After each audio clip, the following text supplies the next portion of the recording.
Hi, Paul Thompson here from Spitfire Audio with something very exciting for you today. Abbey Road Orchestra is our new series of highly detailed orchestral samples captured in the legendary space of Abbey Road Studio 1. The series opens with low percussion. This is a collection of unique and rare instruments captured in extreme detail and with a really expressive feel. This is the most detail we have ever created in any of our projects. The goal for Abbey Road Orchestra is to take orchestral sampling to new heights with a highly focused, detailed and no compromise approach to capturing orchestral samples. This is going to be a long-term project, so we look forward to sharing more with you as the project progresses. But for now, let's dive straight into low percussion.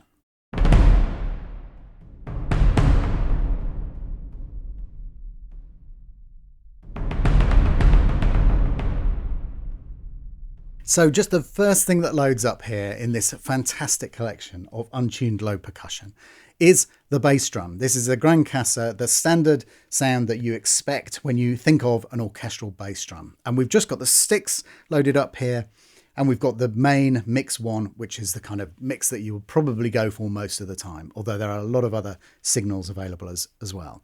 You'll see that it's incredibly dynamic.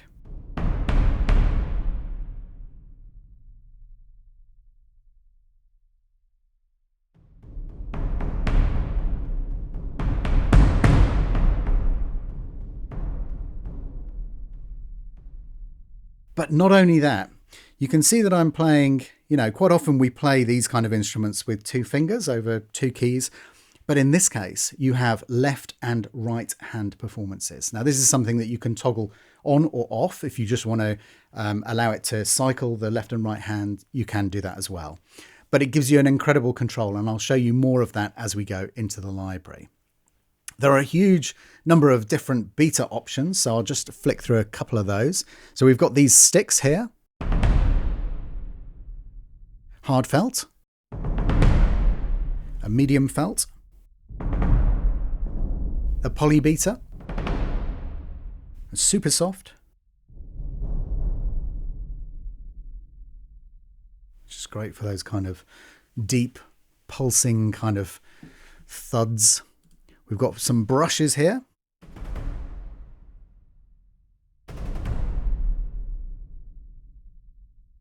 Now you can hear the difference there. The first time I played, I was playing the sharp keys here, C sharp and D sharp, which are referred to as closed. They're actually these damped performances, and then the open performances are on the C and D. A huge difference in sound. You get that kind of real bloom from the open performances of the drum ringing on. We have the route.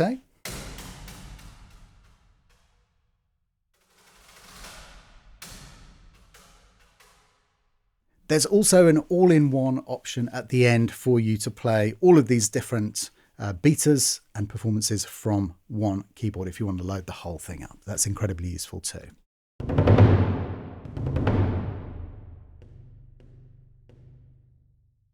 So this is an alternate bass drum. This is a shallower drum with a single head, as opposed to the Grand Cassa, which has double heads. And this gives you a really interesting and tight, kind of punchy sound for the bass drum. Let's check out some of the different stick options here. Here we have the damped version of the hard felt. So previously we had a closed hit, so I referred to as damped on the black keys. Now that's damping with the hand. So one hand striking, the other hand damping. This is with a cloth over the surface of the drum, which gives you a very different kind of sound quality, sound color. Again, it's kind of honing in on the on this kind of tight and slightly drier sound, slightly punchier sound of this alt bass drum.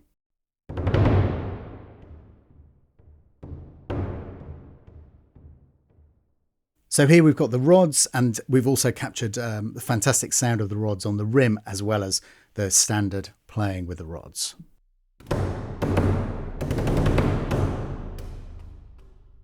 Next up is the bombo, an Argentine bass drum with a hide head.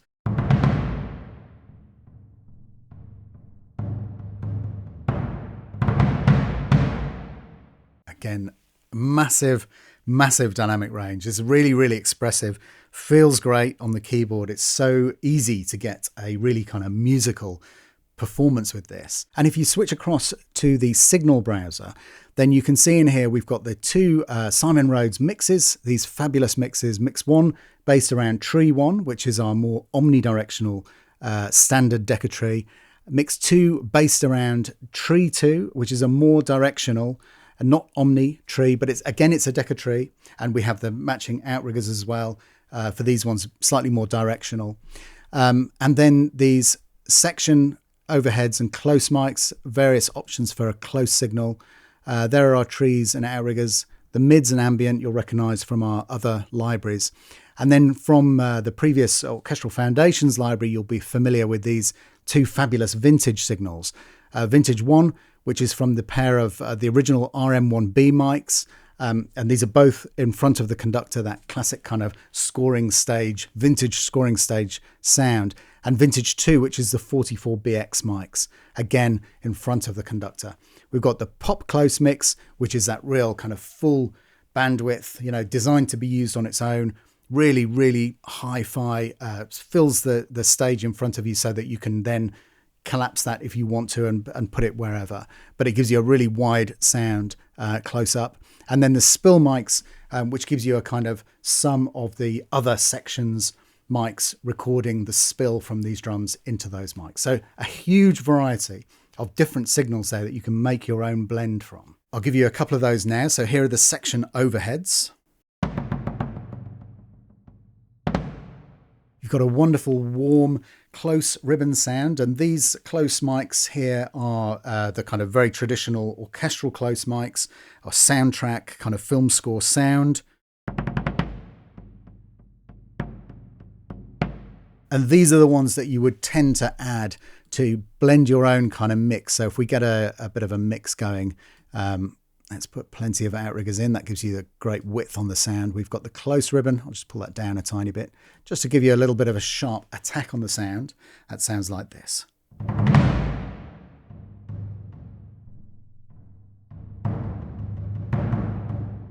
So you can hear really just tailoring your own kind of mix. I mean, if I pull the outriggers down a little bit and the tree down a bit, and I push that close mic back up, and again, it's the ribbon mic, remember, so it's a warmer sound. So substituting close 1 for the close ribbon now. Close 1 will tend to give you a more of a skin, more of an attacky kind of sound. And close 2 gives slightly more body. So let's check out the differences there in our mix. And if I solo that, and the alternative with close 2, and soloing that. So you can hear you've still got that kind of close impact, the close opening of the sound, if you like, but it's a more rounder, kind of more full-bodied kind of sound. Now, an alternative close sound, which Simon Rhodes has come up with, is this pop close sound, which we've used before. And it's basically a centralized image so that you can collapse it, pan it wherever you want. But also you can use it as a kind of full frequency, full width. It's kind of designed more to be used on its own rather than the other close mics, which are designed to add something to the traditional tree or outriggers for the orchestral kind of image. So check this out.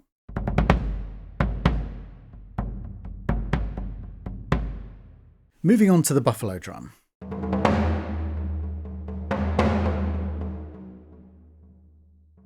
I love how the pitch changes as we hit the drum harder.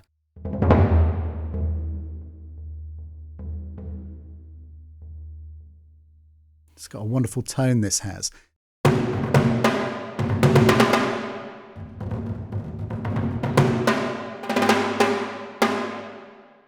The dhol is a traditional folk instrument from South Asia, which no doubt you'll be familiar with. And it's also been used in loads and loads of action films because of its incredible punchiness and carrying power.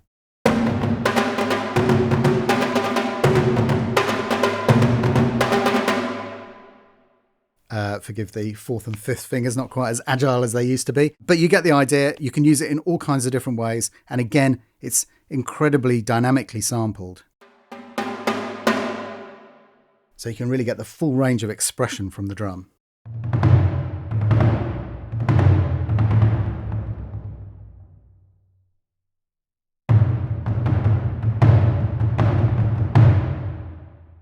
Again, another fantastic folk instrument. This one's from West Africa, the djun.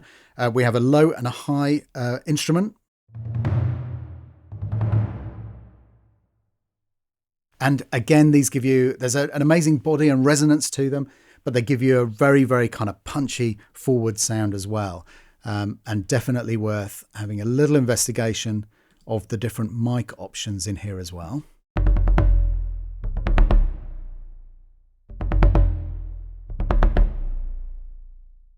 And you can really hear in the kind of swell of the resonance of the drum there, the different pitches going on. So if we push the outriggers all the way to the top, and then let's add in a little bit of the close one sound, which is that kind of slightly more skin sound. And we can adjust that as well, put a little bit more.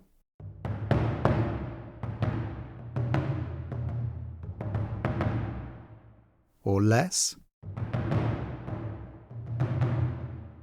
So you can hear how you can really change not only the kind of perspective of the sound, but also the balance of whether you're just hearing the room resonate really, or whether you're hearing that kind of slightly closer sound of the stick on the drum.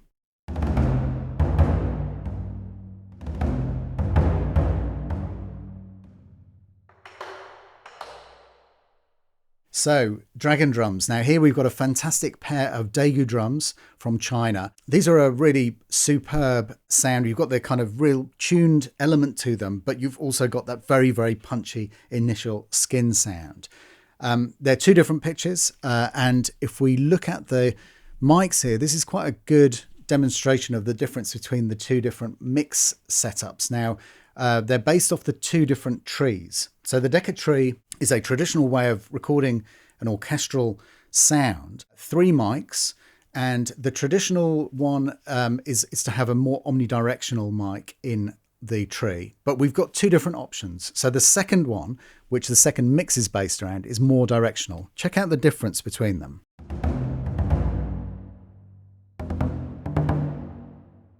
That's a very different sound, and that different sound is carried through to the outriggers as well, where if we look at the first outriggers kind of set to match with the first tree, a more omnidirectional sound,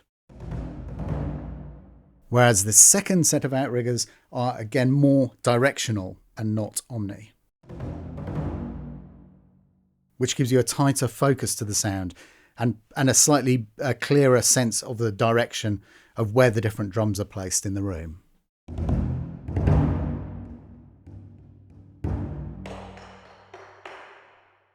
So with the mid mics, again, this is an alternative. These are a pair of valve Abbey Road red mics placed maybe halfway between the conductor position and the instrument position. It still gives you that great spread, that kind of stagey sound, but it brings the instrument slightly closer, and it sounds like this.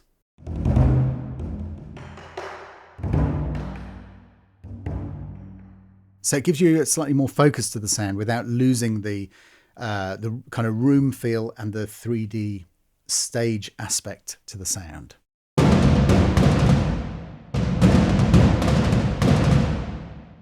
So we have here the Epic Toms. Now this is a pair of floor standing toms, nice and powerful, nice and big sounding. We've also got them played with a cloth damping over the skin, played with taiko sticks.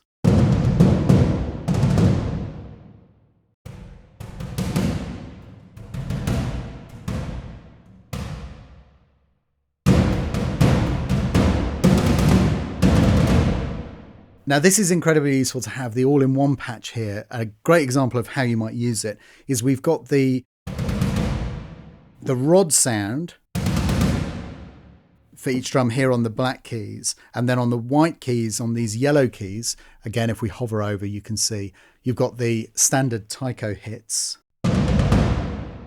So you can either alternate between them or use them at the same time.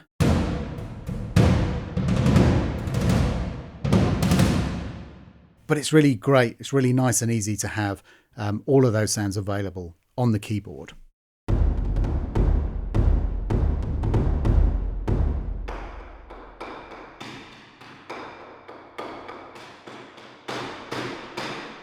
So lots of options here. This is the 60-inch diameter taiko, traditional folk instrument from Japan. Incredibly powerful, very, very synonymous with action music, excitement. And we've got two different types of stick hits here. We've got the hits on the rims here, but also on the shell of the drum again, which are two very common and traditional performance styles for the taiko. Now, because of the resonance of this drum, it's one that really benefits, or you can treat quite dramatically with the kind of perspective thing, with the distance thing. So here we've got the mids and close to mics up. But we could also put the more directional outriggers up instead. And again, the outriggers, but the less directional outriggers, the wider. And all of these things affect the frequency range of the sound that you're hearing because of the way that the drum blooms in the room. If we look at the, if I turn those close mics off and we look at the two different tree sounds. So this again is the more omni tree, the standard tree.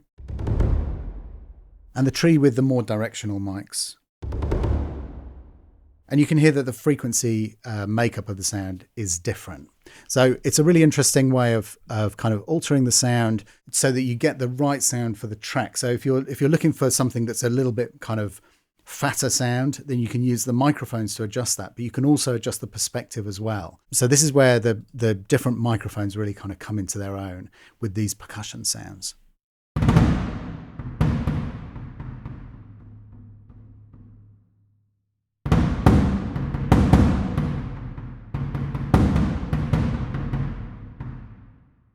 So here we have the gong bass drum. So similar in ideology to the alt bass drum that we had earlier with the single head. This one has a deeper shell. It's got an oversized head compared to the shell, but it's almost more like a kind of giant tom. So that gives you that really explosive sound. Now that was the hard felt. It's worth having a listen to the soft felt on these as well.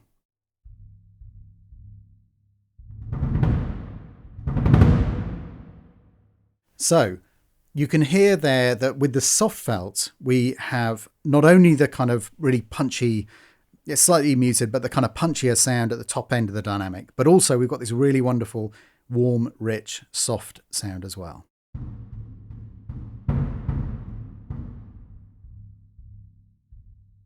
Right down to the really lowest level. And actually, I know that I'm playing the microphones too much, but let's just go back to our pop close and check that out.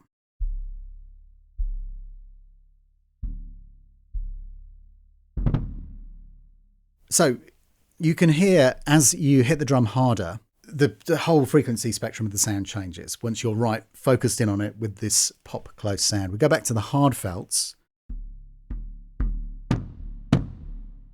And when you get up to the highest dynamic, you really get that kind of crack. It's almost like a kind of, like a natural kind of compression in the sound there.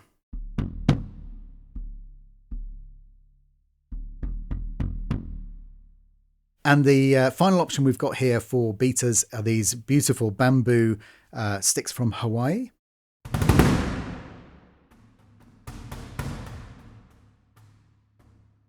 Very, very dynamic. And because of the nature of the sticks, you've got this fantastic snappy sound.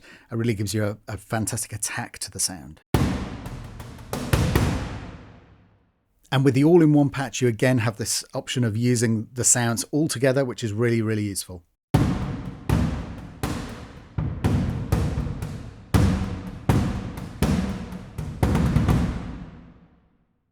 Which gives you lots and lots of different kind of color options within just one keyboard patch as well.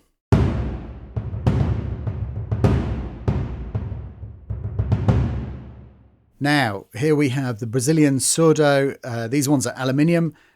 It has a fantastic kind of body sound, a fantastic ringing sound at a lower dynamic. But also as you get higher, a really wonderful kind of tubby attack there as well. So, and again, if I hover over, you can see the open sounds on the white keys and the closed sounds or the kind of hand damped sounds on the black keys. And that enables you to do this traditional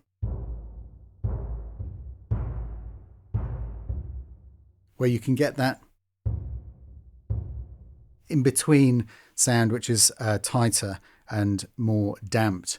And actually, if we put the hands performance up as well, you really hear that.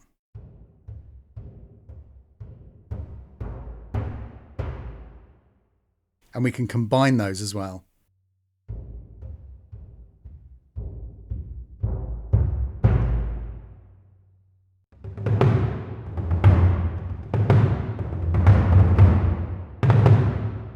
So, taikos. So in addition to our huge taiko, our giant taiko, we have these two fantastic pitched taikos with their accompanying sticks. And here you've got the option to use them either as individual instruments or together to get a really kind of great pounding, fantastic action beat.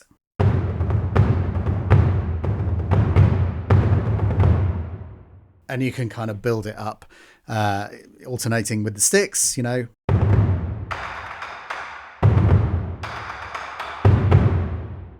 Really, really great. And also having the kind of left hand, right hand options in here as well helps it sound just really kind of musical and real. Now, if we jump over to the next beta option, we've got the hard felts here.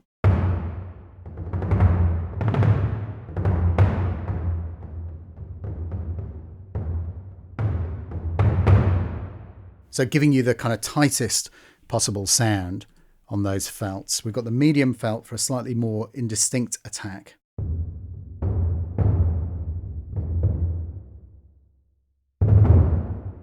Now, with the brushes here on the taikos, you've got a kind of whole host of options. So if I hover over things, you can see what's going on.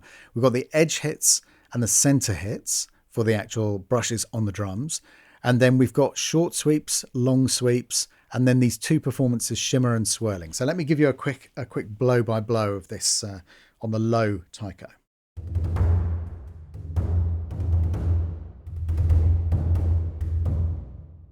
So in a sense, what we're getting with the edge is the kind of tighter sound. The head isn't resonating as much with each hit. And in the center, you're getting a slightly tubbier sound, but you don't get quite as much attack. More of the energy is going into resonating the drum head. Now with these sweeps, we've got the short and long, and again, left and right hand, and then swirling and the shimmer sound, which is that kind of zigzaggy sound. If you then take it to the next logical thing is to use your hands on the drum.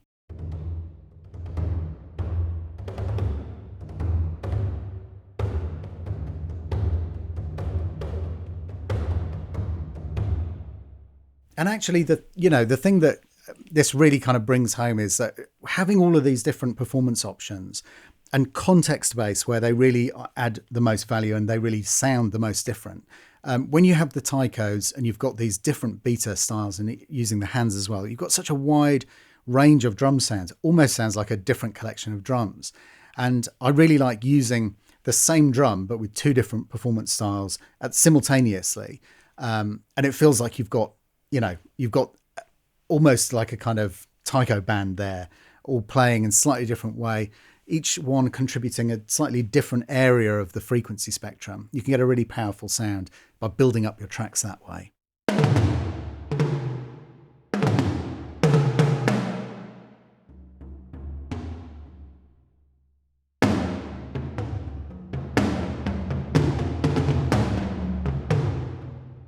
So, loading up the toms now. This is a really interesting one to look at this new feature, which is the right-left mapping. Now, this enables you to take the two keys that the drum is mapped over, or each performance articulation is mapped over, and to actually use them as left hand and right hand, independently recorded.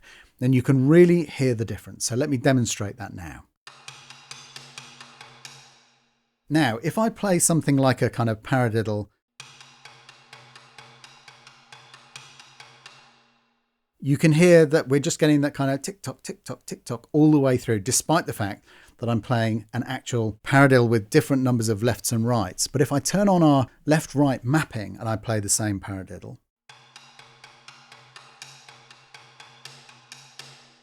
Now you can really clearly hear the right hand and the left hand, which have different tonality, slightly different spatialization.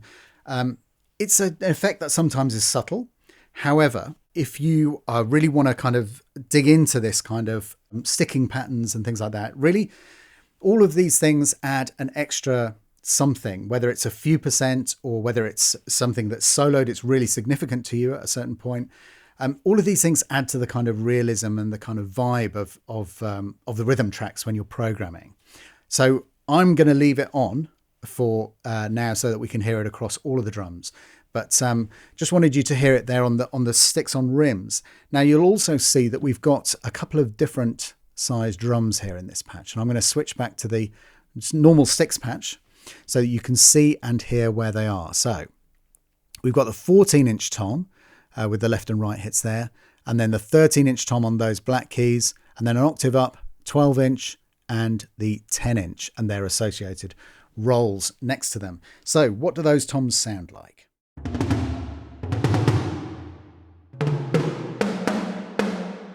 So we can use those in combination as well. So for example, if you want to use all four at once. So we have a soft takeover functionality here, and that's actually activated up here in this menu. Now it's switched on, which means that I can use velocity to control the starting dynamic of the roll. And then I can move the mod wheel, and the mod wheel will only take over controlling the dynamic at the point where it crosses over the level that I am from my velocity hit. So you hear nothing happened at the top of the range until it got to that mid-level, and then it took over. And similarly,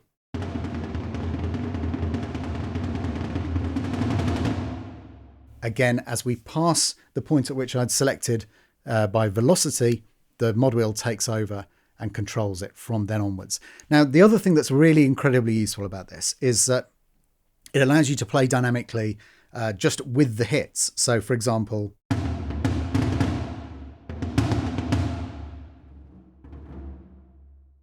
so you see, you can control the dynamic of the roll that you get with the velocity. And if you're just playing these little kind of ornamental pieces, that is incredibly useful to have. So we also have this functionality called voice choking, where the hit will choke the roll. Now this just helps to give you a really tight and punchy end to each roll, but it also allows you to choose the dynamic of the end point.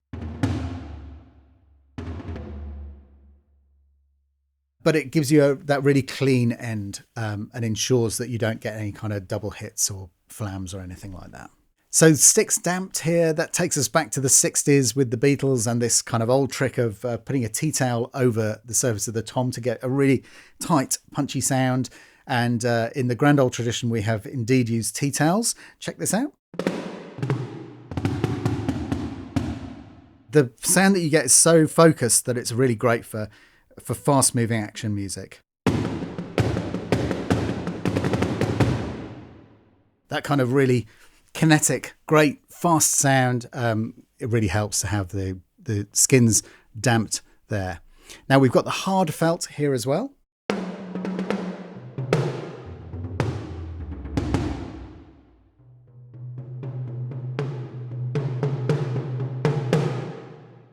And you can hear, as I'm going up and down through the dynamics, lots and lots of dynamic variation there. So we've got the rods here for a more articulate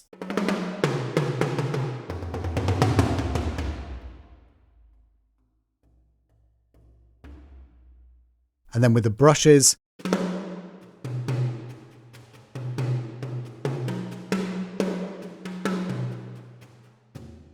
so the softer you play, the more you hear the individual brushes, obviously as they're traveling slower.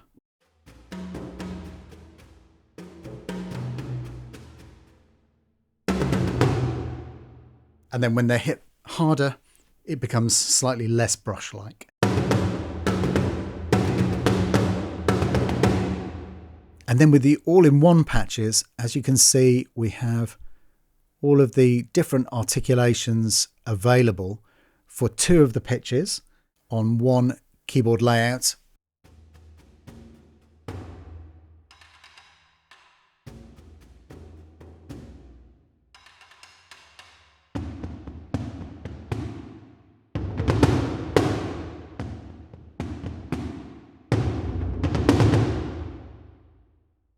So with having those two drums, the two lowest drums over the whole keyboard, with all of the different beta options, gives you lots of different kind of color variations. And then obviously you've got the same thing with the two high drums and exactly the same layout. So that it's really simple to take some MIDI that you've programmed for one set and then translate it to the other set as well. So that's an overview of low percussion, the first release in our new Abbey Road Orchestra series, performed by the incredible Joby Burgess and recorded by the equally incredible Simon Rhodes in Abbey Road Studio 1. This is a real no-compromise approach to sample production. It's the most complicated and detailed sample library we've ever made. We hope you're really going to enjoy using this to add more power, punch, musicality to the performances in your percussion recordings. Look forward to seeing you on the next one. Bye-bye for now.